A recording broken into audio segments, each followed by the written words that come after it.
I am Lawrence Ngwa. I'm an economics teacher. I teach economics, and I've been teaching for the past 6 years. So I have a mastery of the subject matter based on the Cameroon GCE exam. Yeah, I'll begin with since in the Cameroon GCE economics we have both the ordinary levels and the advanced level. So I will begin with the ordinary levels. As we all know, it has two papers, paper 1 and paper 2. Paper 1 consists of multiple choice, is a multiple choice, that is 50 multiple choice, and paper 2 consists of essay, 8 essay question, you answer 2. So I will begin with a topic we call business unit. Now, with business unit, we all know it's an organization of private individuals and the government who engage themselves in what economic activities, either for profit making or for the welfare of the society.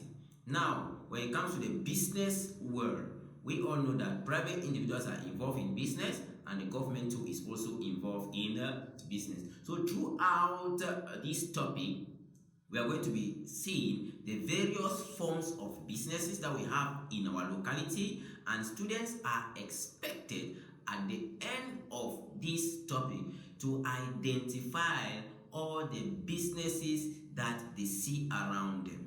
For example, many of you students, your parents are in business.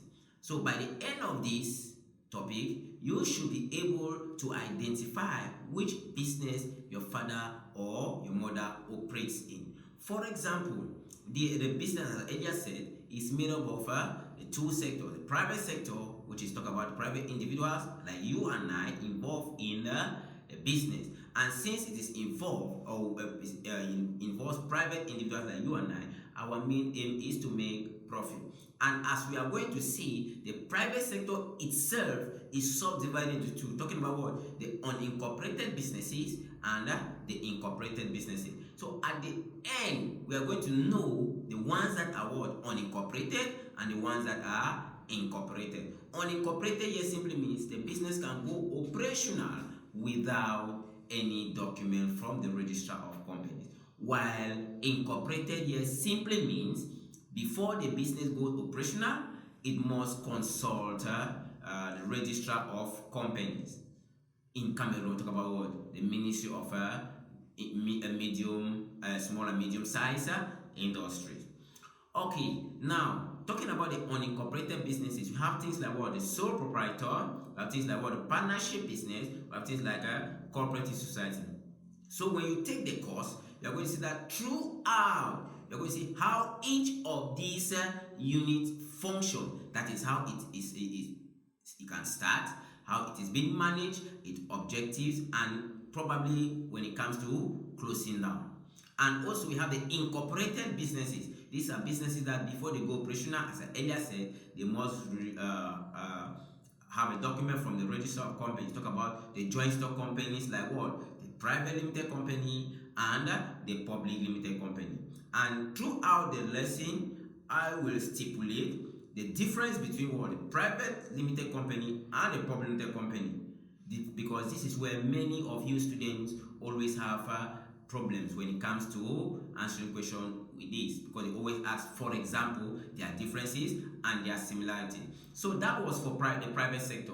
Now let's go now to the public sector. The public sector here simply means the business is being controlled, managed, and owned by the state or probably the government. And by so doing, since it is the government that is involved now in business, their main aim is not to make profit. I repeat, not to make profit, but to ensure the welfare of their society. How? By providing essential goods like the public and the merit goods.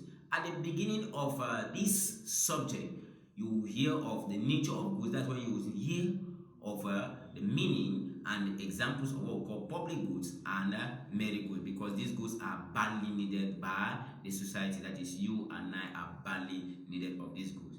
And since the goods are not profitable, it's the government that has to provide these goods. And under the public sector, we have businesses like what? Like public corporation. In some books, you see public enterprises. We have municipal undertakings, and also we have what? The parastatals. The parastatals here simply means the business is jointly owned by the government and private individual. As I earlier said, by the end of this topic, we should be able to identify and know and also how these businesses manage themselves. Thank you.